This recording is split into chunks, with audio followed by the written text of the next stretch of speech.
See, if I talk about, say, for example, the government incentives on the manufacturing job roles, uh, there are three schemes from the government of India side.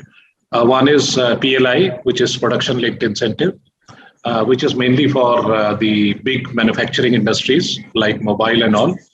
Then there is specs, which is the incentive on components, electronic components, and the third one is electronic EMC cluster version 2.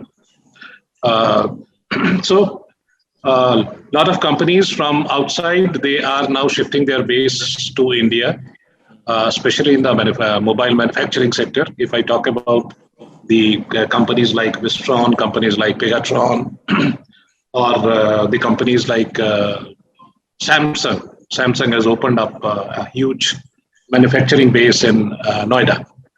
So these companies basically they are they are also needing the skilled manpower. And the skilled manpower, if I talk about till 2025, there is a requirement. The requirement will be approximately 24 lakhs if we combine all these three schemes, which is the PLI, specs, and the EMC cluster. In the EMC cluster, it is 10 lakhs people are required. In the specs, it is 6 lakhs, and in the PLI, it is 8 lakhs. We are talking to these industries. We are basically doing demand aggregation so that we can align our supply side with the demand. That is one thing. And in a lot of cases, if I talk about the specs, unfortunately, right now we don't have the job role for, say, for example, semiconductor packaging, in IC packaging, and all those things. So we are making those job roles also. We are basically doing the QP development, and these QPs will be aligned to those mainly the companies in the specs, which is manufacturing the electronic components. We are also doing demand aligned courses specifically for the industry, where, for example, the industry they are in need of people and they are ready to also sponsor the candidates, and we are doing that.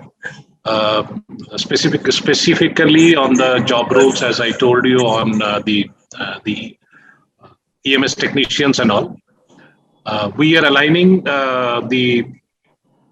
training in the MIT, this thing, which is the ESDM sector. Ministry of Electronics also has got the skilling system, which is called ESDM. And we are aligning the manufacturing job roles also into the ESDM sector.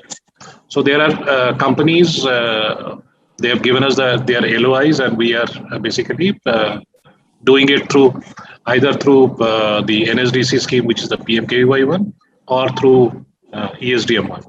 So both we are doing. And also now we have started the BWOC courses. As per national education policy, which the government says industry integrated program can be taken to any universities. So we are doing this industry integrated courses. We are talking to different universities. We tied up also with few of them, and starting this BWOC and also BSc integrated industry integrated courses, like BSc with specialization in renewable energy, or BSc specialization in IoTs and all. So these are the things we are doing. And the manufacturing job roles, they are always in demand. The only thing, if I talk about the service sector job roles, there are quite a few. For example, field technician AC, multi-skill technician, field technician, other home appliances, mobile phone hardware repair technician. Then the wiring harness. Wiring harness is say another QP which has suddenly the demand is increasing, because a lot of automotive sector, they need wiring harness technician a lot. So these are the few things, and then there are future skills which are IoT, mechatronics, or automation job roles. And another thing I would like to say on this, since the merger of instrumentation sector with electronic sector, the industrial automation part also has come to us. So there are some very good QPs are there which are on the PLCs or which are on the industrial automation. We are right now doing it we are taking it through academia route, which is